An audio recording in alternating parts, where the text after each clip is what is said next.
Ventana Política. Hola, bienvenidos a Ventana Política, el podcast donde echamos un vistazo a la actualidad de México y el mundo.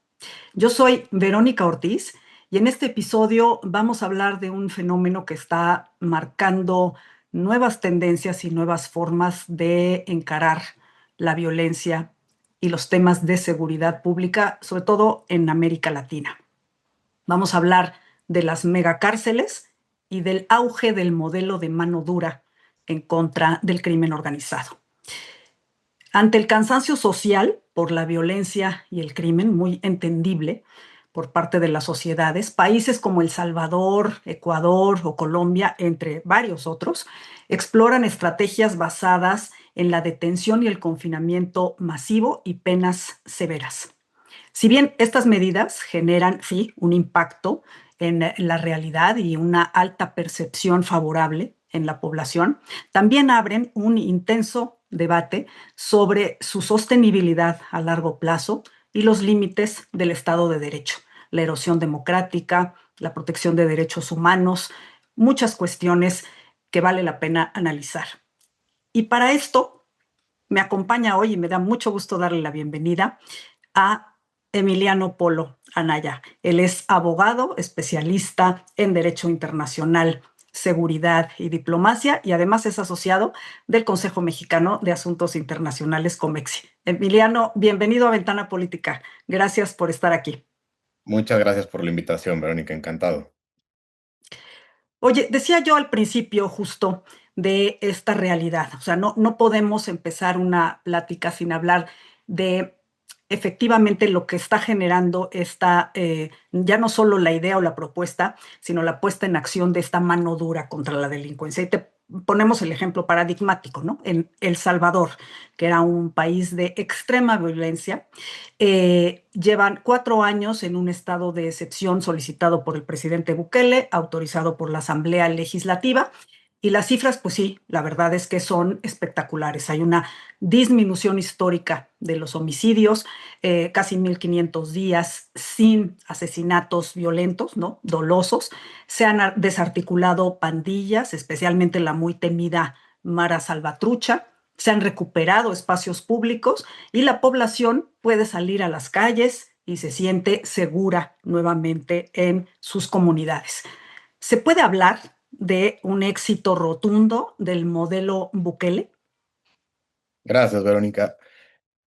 Como tú bien dices, esto lleva este tipo de estrategia o modelo. Yo soy un poco renuente a llamarlo modelo. Creo Mm, que tendríamos que tener cuidado en esas denominaciones, pero esto no es nuevo. Bukele tomó el poder desde 2019 y paulatinamente fue destruyendo pesos y contrapesos, capturando instituciones y particularmente la Corte Constitucional. En 2022 instaura el modelo de excepción, como tú bien mencionas, y lo ha seguido, lo ha prorrogado varias veces, hasta me parece que van como 50 veces, y eso es lo que le ha permitido llevar a cabo toda la suspensión de derechos, suspensión de garantías, del debido proceso y finalmente las encarcelaciones masivas que hemos visto. Entonces, esto no es nuevo. A mí lo que me llama la atención, Perdón que hay 90,000, más de 90,000 gentes presas, ¿no? En el sistema penitenciario de Bukele. Ujú. aproximadamente el 2% de la población es un país de poco más de 6 millones de habitantes Ujú. y los cálculos hay que tener cuidado, pero digamos que el dos por Sí. ciento de la población ha sido encarcelada. Lo interesante de en los últimos años, Verónica, a mí me parece, es el éxito que ha tenido ya no solo en El Salvador, sino Mm, afuera, sí. que lo han querido replicar tantos gobiernos y se ha usado en tantas campañas en América Latina en los últimos años, a pesar de que es un modelo, otra vez entre comillas, que está diseñado de forma muy específica para la situación en Salvador, ¿no? Pero en las últimas elecciones en América Latina, que todas las han ganado los partidos de centro derecha o derecha, Chic Katz en Chile, Asfura en Honduras, Costa Rica con Fernández, bueno, ahorita Novoa Eh, Novoa en en Ecuador, Ecuador, sí. en Colombia con Espriella, todos, Verónica, todos han usado Ujú, han hecho referencia y se ha hecho un referente del modelo de Bukele para ujú, ganar elecciones. Entonces, ha sido muy exitoso electoralmente en todas las elecciones que hemos visto ujú. en América Latina. Se ha hecho, han ido parlamentarios, miembros del Congreso de Brasil, de Argentina, de Chile, a Sí. visitar. Aves, claro. Lo van a Ujú, visitar como en una especie muy extraña como de peregrinación política. mm, Eh, y Bukele también va a otros sí, países. claro. Bukele fue en Bueno, enero. oye, Estados Unidos, ¿no? Lo ha puesto justamente como ejemplo Totalmente. de cómo se le puede dar la vuelta, ¿no? En todo caso, al tema de la inseguridad, ¿no? Pero déjame preguntar, porque me interesa mucho esta parte justo como de extrapolarización, ¿no? O de internacionalización, pero creo que hay que tomar en cuenta y ver que el terreno es fértil, es decir, América Latina es la región más desigual y más violenta del mundo. Entonces tú dices, bueno, a grandes males, grandes remedios, quizá puedan ser, ¿no? La solución. Pero efectivamente, y estoy de acuerdo contigo, hay esta idea como de que es más bien este ofrecimiento como una respuesta de mano dura contra la delincuencia que vende muy bien, ¿no? Los niveles de violencia, la cantidad de gente desplazada internamente dentro del país, buscando, ¿no? Alternativas de una vida justamente con menos violencia. Y el hecho es que ha sido América Latina y estos países tierra fértil para esta oferta que efectivamente la ha tomado la derecha e incluso la extrema derecha. Y lo que estamos viendo es que ha sido efectivamente muy exitosa. ¿Cuál es la diferencia entre una estrategia y un modelo, como tú lo planteabas? ¿Por qué defiendes esta idea de que más que un modelo es una respuesta quizá políticamente adecuada para el momento, pero quizá, o quiero pensar que sea más bien insostenible en el mediano o largo plazo? ¿Por qué no nos platicas? ¿Cuál sería en todo caso esa diferencia? Correcto, Verónica. Yo haría una primera distinción. Es que es importante distinguir que haya sido exitoso electoralmente es muy distinto que Ujú. funcione como política pública. Claro. Funcionado en El Salvador, como mencionabas, por las particularidades de ese país, que es un país chico de Centroamérica, que tenía básicamente dos pandillas que se podían identificar de forma muy clara, pero ese no es la realidad de los otros países donde se está tratando de copiar. No Claro. es el caso de Ecuador, no es el caso de Colombia, que tienen otro tipo de crimen organizado, Claro. otra población, son seis, Ujú. siete veces más grandes en términos de población, etcétera. Entonces, lo que hemos visto es que aunque sea exitoso electoralmente, en la práctica no está funcionando. Y es lo que estamos viendo con Ecuador. El tema de violencia en Ecuador con Noboa, a pesar de que ya decretó un conflicto armado interno y también está utilizando los estados de excepción, la suspensión de garantías, la militarización y las megacárceles, el tema en Ecuador, al contrario, está empeorando, ¿no? Ujú. No ha mejorado de ninguna forma. Los homicidios en 2025 en Ecuador rompieron récords. También hemos visto el tema de en Colombia estropearse muy rápido en el último año y por eso ganó Del Espriella, ¿no? Sí. Entonces vemos que a pesar de que se insista tanto, También con este discurso de mano dura. Ujú. totalmente, Del Sí, Espriella fue clarísimo en la campaña. clarísimo, clarísimo. Ujú. Dijo que iba a hacer 10 cárceles, además que las iba a Ujú. poner en medio de la selva, insistió en que iban a estar muy lejos para que no llegara ni la señal de los celulares, que los iba a enterrar a 10 pisos bajo tierra y que les iba a dar nada más agua y pan Ujú. de comer.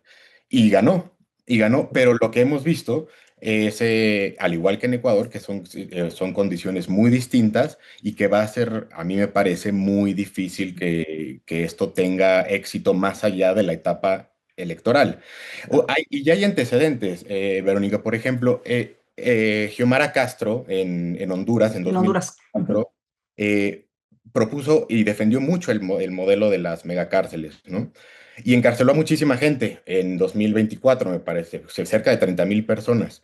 Y después, lo que pasó poco después fue que tuvieron que soltar a todas esas personas que habían detenido porque no se habían seguido no había suficientes pruebas, no se había seguido el debido proceso, etcétera. Proceso, claro. Ujú. Algo muy interesante es que a veces me parece que estos líderes en América Latina creen que se pueden escoger partes del modelo Bukele, ¿no? Solamente la cárcel, Ah, solamente la militarización.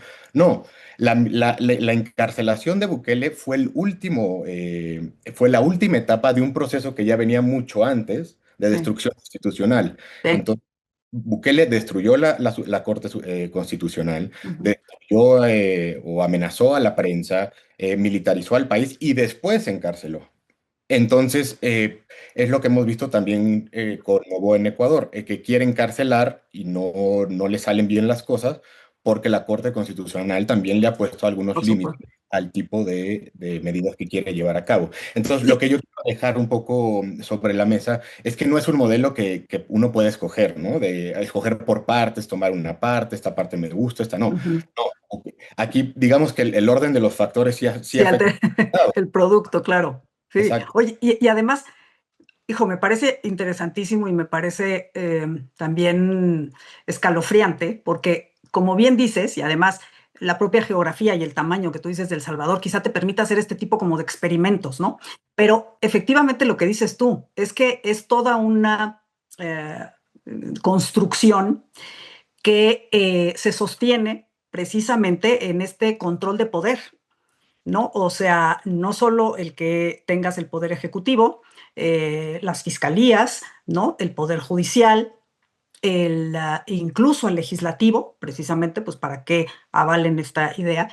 Y me parece que está descansando sobre esta idea también de que para que el modelo Bukele funcione, se necesita a Bukele.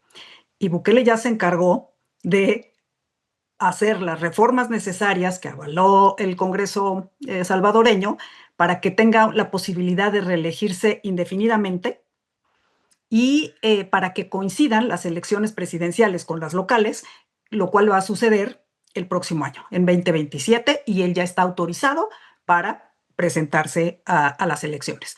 Entonces, esta idea, justo, esta construcción y este armado, todo este proceso del que tú hablas, del cual las megacárceles son un eslabón, pues solo se sostiene si la cabeza se sostiene. Y entonces eso inevitablemente te lleva a un control autoritario del poder.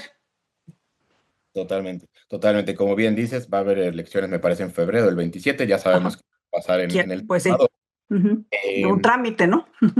exactamente, Ujú. exactamente. Pero yo he contado, por ejemplo, más o menos entre proyectos de megacárceles anunciados y en construcción, Verónica, ahorita hay como 16 en América Latina. Ujú. Hay ahorita dos, me parece que dos en Ecuador, en Guatemala, Ujú. en Costa Rica, en Argentina también Milei ya empezó a usar este discurso. Claro. Una de las primeras acciones de gobierno de Cast en Chile fue transferir, me parece, como a 300 personas, a reos, a Sí. una cárcel de máxima seguridad. Y importa un poco, me parece, Verónica, menos hay que tener cuidado, porque luego ya se le llama megacárcel a todo, y Sí. es que el Secot, la del Salvador, sí tiene, me parece, una capacidad, por ejemplo, para 40.000, 50.000 Sí. personas, esto es muy grande, y los demás que ya todos están diciendo que están haciendo Están megacárcel, haciendo un secot. Ujú. Ujú. sí, experimentos mucho más pequeños, entonces también hay mucha propaganda en esto, ¿no? Bueno, Eh, esa es una parte importantísima, porque la parte de difusión y la parte de la visualización, ¿no? De esta idea de mostrar, es una parte esencial.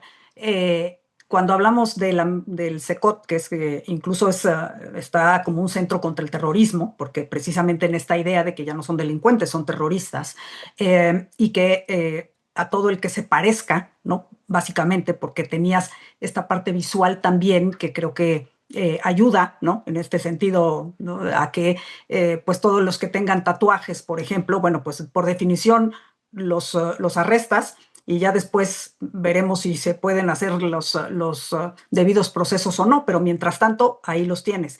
Y esta parte, exacto, de generar, ¿no? Esta imagen que se vuelven virales, esta idea de cómo los tienen a todos, ¿no? Sentados como si fueran, ¿no? En cadena, sobajados, esta idea, ¿no? De cómo mostrar, ¿no? La crudeza y la realidad que espera, eso juega un papel esencial, ¿no? Esta parte de la propaganda de la efectividad, ¿no? Totalmente. Me parece que son gobiernos que por buenas razones, Verónica, tú y yo comentábamos hace Mm, unos momentos sobre el tema de la prisa. Yo creo que han lucrado mucho con el ujú, hartazgo y la prisa de la gente. La mm, gente un poco, y se entiende, que te claro, conteste, oye, tú me estás hablando de la importancia de la prueba, del debido proceso, de una sentencia judicial. Yo llevo no sé cuántos años sin poder salir a la calle, ¿no? exacto. Entonces, esa prisa, para mucha gente en Centroamérica, en América Latina, el debido proceso, el Estado de Derecho se ve casi como un lujo, ¿no? Claro. Nosotros no nos podemos permitir que un juez que averigüe si esta Mm, persona, en ujú, fin, entiende. sí. Entonces, han lucrado mucho con el tema de la prisa. Y Ujú, se ha, en efecto, como tú dices, eliminado cualquier tipo no sé, de debido proceso. Hemos visto los juicios estos masivos, ¿no? Que ya juzgan a 500 o 300 personas por sí, como sí. bandas, ¿no? Eh, Ujú, entonces, eso es muy importante. Y digamos que es importante también decir que, o sea, no, en Chile, por ejemplo, mm, también se ligó mucho y también se liga con otras partes de las políticas públicas. En Chile se unió con el tema de migración, ¿no? Que el tema de seguridad pública estaba ligado mm, con migración. Y en El Salvador, por ejemplo, Novoa lo ha conectado con sí, todo. Por ejemplo, construyó una biblioteca sí. nacional, me parece, en la capital, y él presumía, esta es una Bukele, ¿no? Bukele en El Salvador, en sí. El Sí, Salvador, sí, perdón, sí. Ujú, decía, esta por fin va a estar abierta 24 horas. No era el tema de que inaugurara una biblioteca, era el tema de que iba a poder estar abierta y que la gente iba a que la poder. gente pueda. Ujú, sí. Entonces, este tema de seguridad se empieza a mezclar con todo, pero en efecto, como tú dices, es difícil decirle a la gente, oigan, Ujú, vamos a construir fiscalías, vamos a construir juzgados, etcétera, porque eso toma ujú, tiempo y la gente lo que se le ha vendido, y aparte hay cierta ujú. razón en ello, es que ya no hay mucha prisa y no hay tiempo de hacer esto. Así Las es. también, como tú dices, Bernie, están construidas como cárceles pero también como escenografía. Son lugares que están Ujú, hechos para grabar, para tomar fotos. ujú. Entonces, pues sí, una foto en el Secot que se toma en un día, pues no es lo mismo que construir una fiscalía o un juzgado que toma años quizá, ¿no? Por supuesto. Y además estamos hablando como de dos temas que otra vez en el continente americano y pensando incluso en la administración Trump en este momento, casi casi de equiparar justo también migración con delincuencia, ¿no? Y entonces que merece el mismo trato, ¿no? Y pues imposible no pensar justo en estos centros de detención que ideados, ¿no? Que incluso se hablaba de este centro de los cocodrilos, ¿no? Del alligator, ¿no? Center en donde en Florida, ¿no? Tenían a Sí. migrantes, ¿no? Es decir, ya se borra toda posibilidad de un Estado de Derecho que procese, ¿no? Estas acusaciones en todo caso, y pues ya olvídate justamente de la protección o de los derechos humanos o de las garantías indispensables. La verdad es que es una situación muy complicada y justo por eso me interesa mucho. Tú tienes un artículo en Nexos que recomiendo ampliamente sobre esto de las megacárceles, porque hay un tema, como decíamos, muy de fondo, ¿no? El miedo de las gentes, la prisa justamente de las gentes por obtener resultados es legítimo, pero también es legítimo el no deshumanizarnos, ¿no? Es decir, no ir en esa senda de que entonces esto se vuelve un tema mediático y de que paguen, como decimos, ¿no? Justos por pecadores, pues porque al final se trata de personas, ¿no? Se trata de vidas de seres humanos y quizás sea un lujo que la gente está dispuesta a posponer, ¿no? O a voltear en todo caso un poquito la mirada con tal de obtener estos resultados, pero ahí está la clave, en todo caso, ahí está, ¿no? Justamente el reto para las democracias y para los estados, cuya primera obligación efectivamente es brindar seguridad a sus poblaciones. Eh, ¿Qué ves tú hacia el futuro que suceda con esto? Y te lo pregunto desde el tema de las megacárceles, porque eso requiere mucho presupuesto para sostenerlas. Estamos hablando de que mientras no haya juicios, la gente está ahí encerrada Sí ha habido algunas liberaciones, quizá de casos de flagrantes, ¿no? Injusticias, pero la verdad es que son muy pocas. Yo busqué y hay registradas a lo mejor como 8,000 en todos estos años que lleva el tema de la megacárcel en El Salvador. Pero así como decíamos, se necesita que siga la mano dura y la cabeza, ¿no? Que está pensando en perpetuarse, también necesitas muchos recursos para sostener eso. La mayoría son jóvenes. Mientras no les hagas este proceso y no estés vislumbrando ni unas sentencias, por ejemplo, y que puedan salir, ya no digamos reinsertarse en la sociedad, tú vas a tener esa población creciente cada vez que la vas a tener que mantener. Y eso también representa, ¿no? Un costo alto para los gobiernos. Entonces, ¿qué ves tú justamente en el futuro de estas, de la parte del Salvador, que es la que lo tiene justamente más armado, y en todo caso de los otros países en donde han querido exactamente como dices tú, simplemente hablar de que vamos a construir y quién sabe qué es lo que van a hacer, ¿no? Pero algo similar en todo caso a lo que está en El Salvador. Sí, primero, Verónica, yo creo que Estados Unidos está cada vez jugando un papel más importante en esta dinámica en América Latina. Obviamente ha priorizado la región, está ya la región en su estrategia de seguridad nacional y me parece que han ganado casi todas las elecciones ¿Sí? los partidos de derecha, pero son derechas muy distintas. Sí, Bukele es muy diferente a Milei, a sí. Rodrigo Paz, a José Antonio Cast en Chile, Cast, sí. Ujú. son muy distintos, pero me parece que Es el muy punto bueno. de reunión de todos estos grupos que son muy heterogéneos es ahora MAGA, es Trump. Lo que les Ujú. importa mucho a todos estos gobiernos tener una postura sumisa, obediente, en la mayoría de los casos con el gobierno de Estados Unidos. Entonces, Ujú. hemos visto que muchos migrantes que han sido expulsados de Estados Unidos terminan en el SECOT Del Salvador. Ujú. Exactamente. Pues también Ujú. se está viendo un poco como negocio y cómo se puede usar respecto a lo que tú mencionabas para obtener recursos. Y Ujú. Estados Unidos defiende este tipo de proyectos. Entonces, el papel de Estados Unidos va a ser importante. Hay algunos reportajes, yo no lo puedo, no sé si son ciertos o no, pero se dijo mucho durante la administración Biden, Verónica, que se había dado la orden desde la Casa Blanca al Departamento de Estado para que se le bajara un poco a las críticas al modelo de Bukele por las violaciones a derechos humanos, porque en efecto ayudaban a controlar la migración, que había que estar en buenos términos con el gobierno de Bukele, porque Sí. la migración se estaba volviendo un problema. Y Entonces, estaban prestándole un servicio, digamos, ¿no? El exactamente, pero trabajo eso sucio. viene Ujú. desde antes incluso de Trump, viene Sí, desde sí, sí, sí. Biden. Entonces, Estados Unidos ha jugado un papel importante en toda esta dinámica y Sí. ahora más, que ya tiene acuerdos con Guatemala, con Ecuador, para llevar ejercicios militarizados de seguridad pública. Bueno, lo que Sí. hemos visto, esta barbaridad que hemos visto en el Caribe y en el Pacífico de estar explotando lanchas sin ningún Así. proceso. Entonces, si estos gobiernos ven que Estados Unidos se está comportando así, otra vez eliminando cualquier sin ningún interés por la presunción de inocencia, por la prueba, por el debido proceso, pues ellos no tienen ya, digamos, ningún empacho en decir nosotros nada más también estamos copiando la estrategia Ujú. de seguridad de Estados Ujú. Unidos. Que Entonces, incluso vamos a hacer negocio, ¿no? Con efectivamente, como decías tú, ¿no?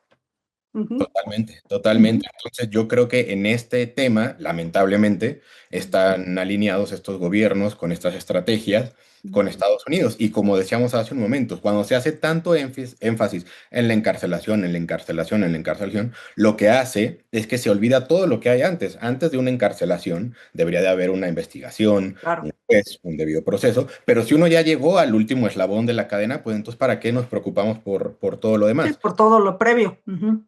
Exactamente. Entonces a mí me preocupa y creo que es preocupante en la región que se esté insistiendo en que hay que fortalecer Ujú. este último punto, que es un punto de fin, no el último eslabón de la cadena, Ujú. cuando todo lo demás se está destruyendo. Pero es que todo lo demás, el debido proceso, la prueba, todo eso, requiere instituciones, requiere de una democracia Contrapesos. Ujú. contrapesos y pues como decíamos, modelos como el de Bukele primero se concentraron en eliminar todo eso. Déjame preguntarte, porque tocaste un punto importante. Efectivamente, esta crisis migratoria que sí existió en la administración Biden, y efectivamente, ¿no? Teníamos incluso las cifras de la patrulla fronteriza, ¿no? Que registraban más de 100,000 encuentros, como le llaman, ¿no? Es decir, migrantes en la frontera de México, Estados Unidos detenidos. Ahora se ha reducido a su mínima expresión, a menos de 10,000 en todo caso, pero efectivamente une ese tema tanto a demócratas como a republicanos. ¿Tú crees que el hecho, por ejemplo, de que los demócratas en las elecciones intermedias de este año volvieran a ganar la mayoría en el Congreso, por lo menos en la Cámara Baja, no sabemos si en el Senado, y después imaginemos que por alguna razón que no se ve en este momento, pero en la siguiente elección presidencial ganaran los demócratas? Por esto que me estás diciendo, parecería que a lo mejor no habría un viraje muy sustancial en esta materia. ¿Crees que seguiremos en esta tendencia justo de que Estados Unidos presione y se haga de la vista gorda con estos temas? Pues yo soy un poco pesimista en eso, Mm, Verónica. Creo que, como decíamos, ya hemos visto esa postura desde con los demócratas y ahora con Trump. Y a veces con los demócratas, en el mejor de los casos, lo que ha existido es cierta indiferencia, no una, hacia América Latina me refiero. Entonces, ujú, ujú, yo no creo que las elecciones intermedias en Estados Unidos vayan a tener un impacto muy significativo en América Latina.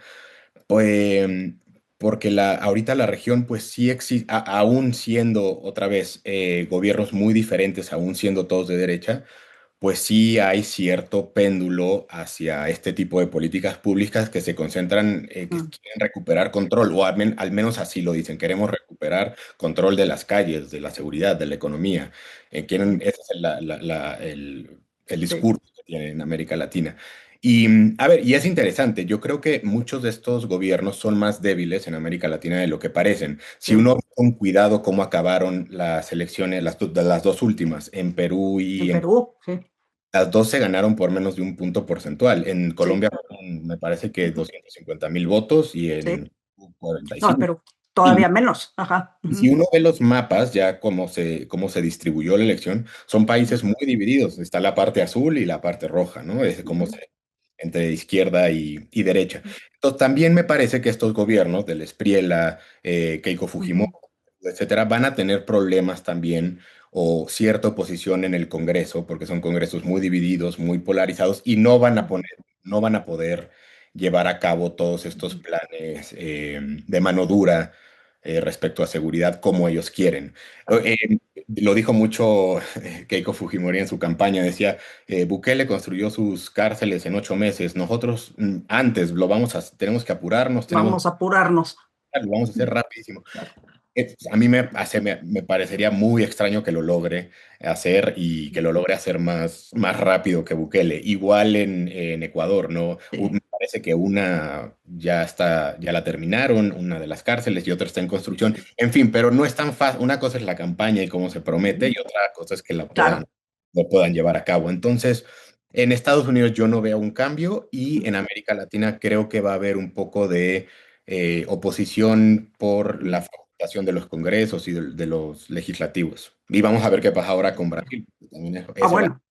eh, de pronóstico reservado y también porque justamente, ¿no? La campaña de Bolsonaro, hijo, ¿no? Pues sí, evidentemente va en la misma línea, ¿no? Ha ido a visitar, claro. Claro. Totalmente, ¿no? De esta mano dura. Bueno, y también hay que decirlo, creo que también el reto para las oposiciones en estos países en donde ha ganado esta visión, digamos, enarbolada por la derecha y la extrema derecha, creo que también las oposiciones tienen el reto y el desafío de proponer no lo opuesto, porque estamos viendo justamente que la violencia, ¿no? El crimen, la proliferación, ¿no? De los cárteles es un hecho y evidentemente la gente no puede seguir viviendo así, sino encontrar ese balance finalmente entre seguridad y Estado de Derecho.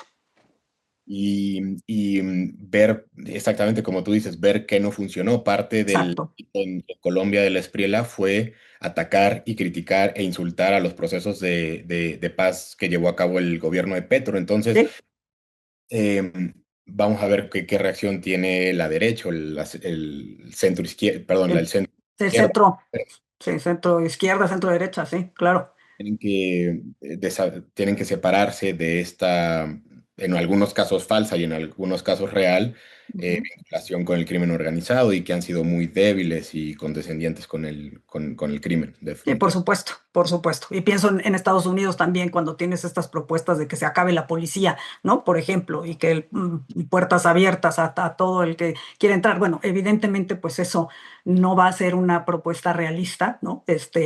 Y también, ¿no? Se dice para las campañas y para ganar notoriedad, pero difícilmente van a resolver un tema tan real, ¿no? Y tan imperativo para la población. Emiliano, muchísimas gracias por platicar con nosotros. Qué gusto tenerte en el programa. Encantado, Verónica. Muchísimas gracias. Y a todos ustedes les agradezco mucho el que nos vean y nos escuchen. Les invito también a ponerse en contacto con nosotros a través de nuestras redes sociales. La cuenta de Emiliano en X es @empoloa y la mía @Verónica Ortizo y @Verónica Ortizo MX en Instagram. Ahí esperamos sus preguntas, sugerencias y comentarios.